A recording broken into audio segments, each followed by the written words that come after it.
Mga idol, ito yung the only rose among the thorns sa mga canine handler.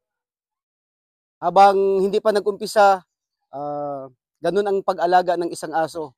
Parang ma-agitate, kumbaga paamo sa mga aso. So ganun ang style ng mga canine handler natin dito. Sir, canine handler Gladys Lacerna with Edie Dimira are now ready for evaluation, sir. Love you, Beb. So ang ibig sabihin mga idol, yung mga EDD, Explosive Detection Dog, yun ang EDD, ang tinatawag. So yun, panoorin natin si ate.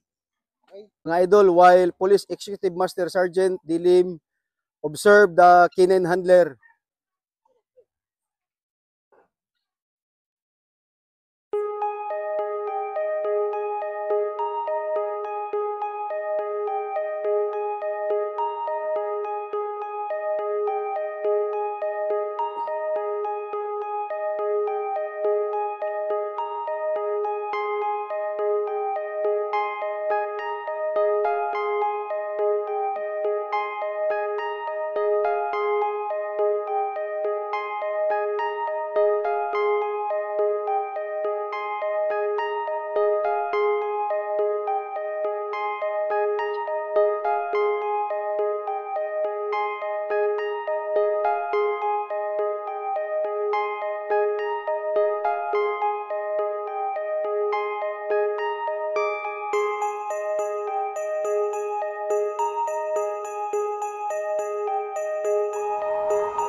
So mga idol, our canine handler signed the fine.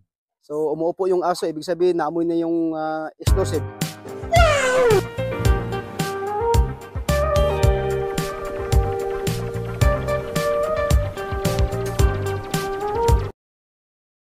Fine, sir. Wow. Another fine. So second vehicle, another fine. Signal yung ano natin, canine handler. The only rose among the thorns.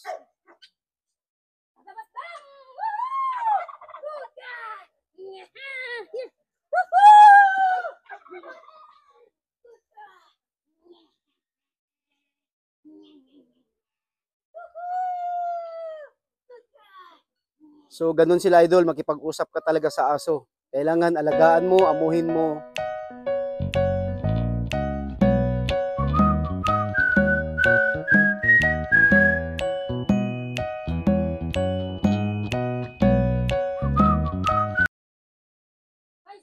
Give me a good old rub. So nagsignal naman yung canine handler natin na fine.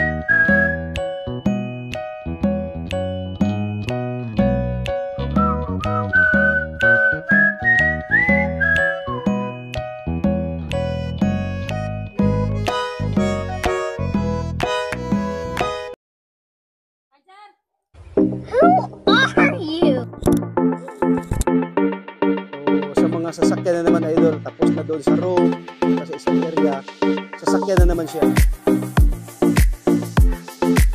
Tignan mo kung paano siya makipag-usap, ang galing niya makipag-usap sa aso.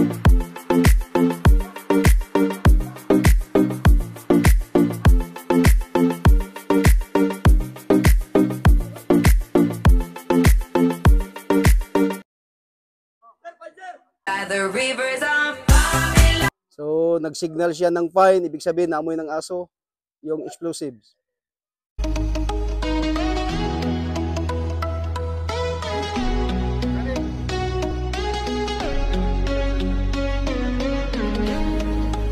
Another canine hunter.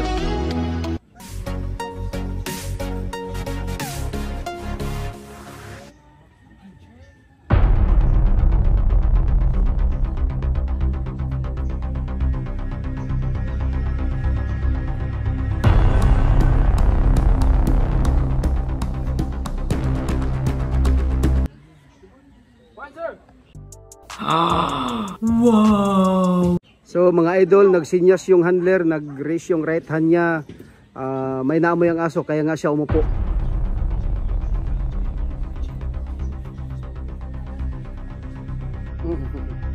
Sanay na talaga.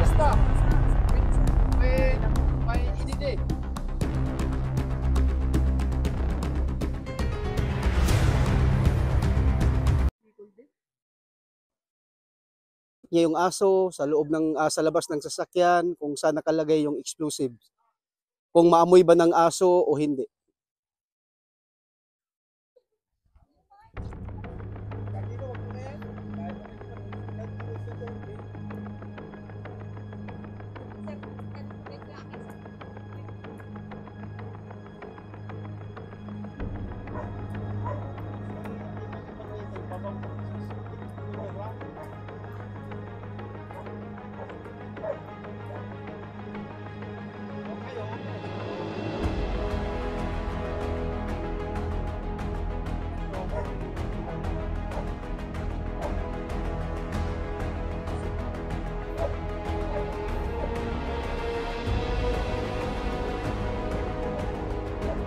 So, ang aso idol pumasok sa ilalim ng sasakyan, inaamoy talaga niya.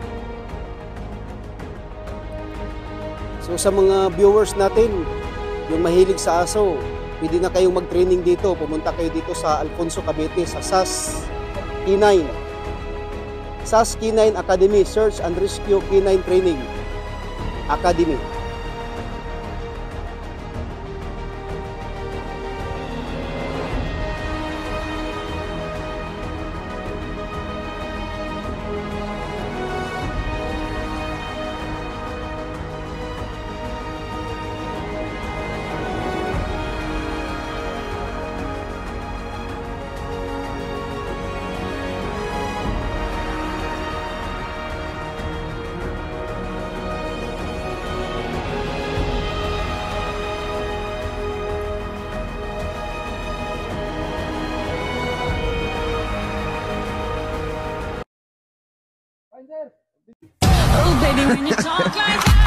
So mga idol, umupo yung aso at nagsignal yung handler natin na sumigaw siyang fine.